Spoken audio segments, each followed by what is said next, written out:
Okay, so this is going to be the 1999 number 6 question. And so this is looking at the thermodynamic stuff in kind of a different way. And so I thought it was just a good thing in terms of thinking.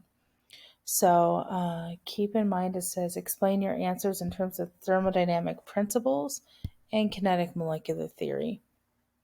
So I look at this reaction, I have CO2 gas plus 2NH3 gas yields CONH2 solid and water liquid.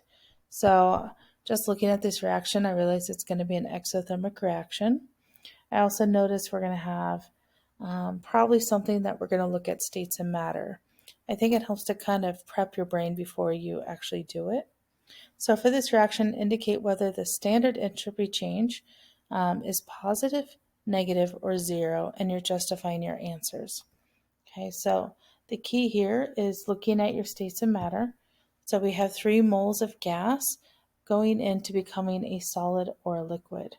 And so I would say that delta S would be negative. Okay, it's not increasing entropy, it's actually decreasing entropy. And so I would say entropy is decreasing, and that was actually worth a point. And then I would say that my rationale is we have 3 moles of gaseous particles that are now becoming 2 moles of a solid liquid. So that's why it's decreasing entropy. So then if I look at the next part, which factor, the change of enthalpy or the change of entropy, is the principal driving force for the reaction at 298 K? Explain. Well, the entropy, if we just look at a negative S, we would predict for that to actually be non-spontaneous, right, or tough, thermodynamically unfavorable. So that means delta H would have to be the driving force. Because it is a negative delta H, we would predict that reaction to occur. So what we would say is delta H naught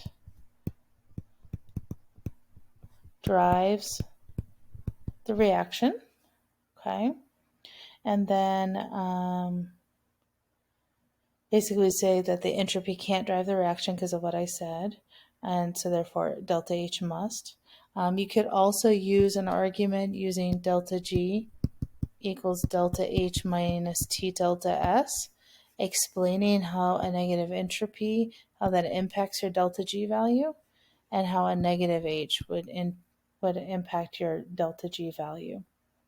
So if you have a negative H, you're likely to have a negative G, which means that reaction would occur. If we have a negative S here, that actually makes it harder for that delta G to be negative. Now part III is for the reaction, how is the value of standard free energy change affected by an increase in temperature? So you're going to go back to this equation I just mentioned. And so if we increase this temperature term right there, we're going to increase our T delta S, right? So given that we have this equation and that we know our entropy is negative, an increase in temperature will cause an increase in the value of delta G naught.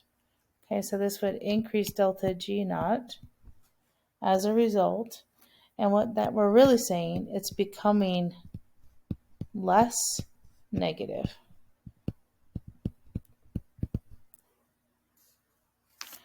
Okay, so that would be the main argument for that as I look at that. Okay, now some reactions are predicted by their sign of delta G to be spontaneous at room temperature. They do not proceed at a measurable rate at room temperature. Account for the apparent contradiction. Well, so this is actually what we're going to talk about in the next unit. This is part of kinetics, okay? But I might as well include it right now. And so what we could say is the reaction rate depends on the reaction kinetics, which is determined by the value of activation energy.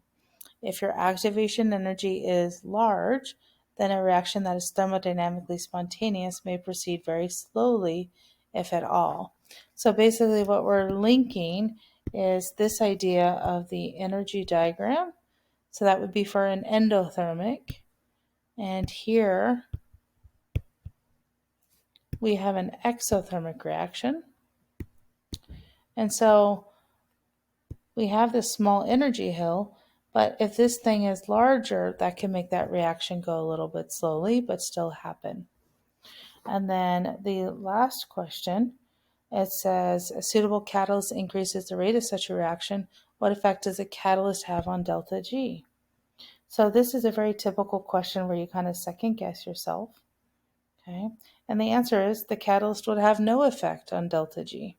Okay, so no effect. Okay,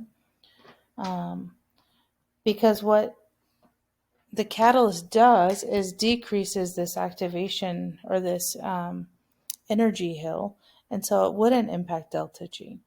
So you get 1 point earned for indicating no change to the value of delta G, and 1 point indicating that the catalyst would affect your activation energy, decreasing your energy hill, and they actually would have taken the picture for it.